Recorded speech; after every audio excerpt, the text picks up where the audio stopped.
baju Clarice berpalu pink putih. So saya akan bagi sikit corak bunga, sikit video corak bunga kuning, merah, hijau, putih. So kita baju ni saya pasang yang dalam pink, dark grey, putih atau ais blue.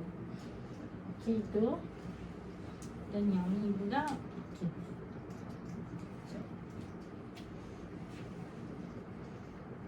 sorry, yang ni pula adalah baju kosong, baju warna jian biru, seluar warna grey. So baju boleh pakai biru ke corak,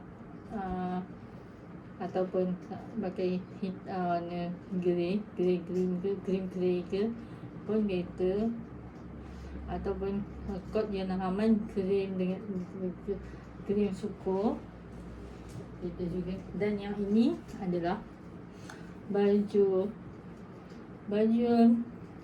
pink bercorak hijau, putih, merah, kuning. So seluar pun grey. So kita boleh pilih warna tudung di antara warna corak baju ini. Kita boleh pakai warna white atau cream, warna kuning, atau mustard, warna merah, warna hijau. Hijau ni macam cahaya. So kita boleh pakai hijau emerald green ke, yang pekat lah. Atau kita boleh pakai blue black, kita boleh pakai warna black ke, ash grey ke pun boleh, yang pekat-pekat there.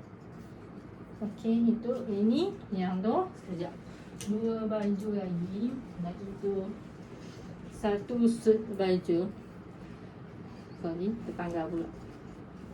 Ini baju ni warna kuning. Ini satu suit baju kuning, seluar kuning.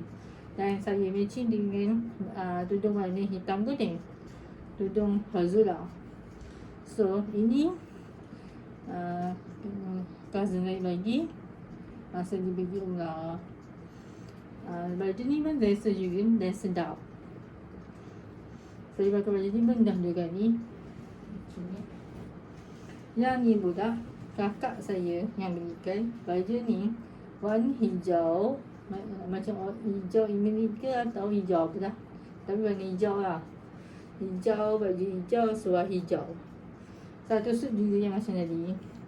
So boleh pakai tudung hijau, kuning, kot semaya, tudung Faleha, tudung nama Faleha, kot semaya.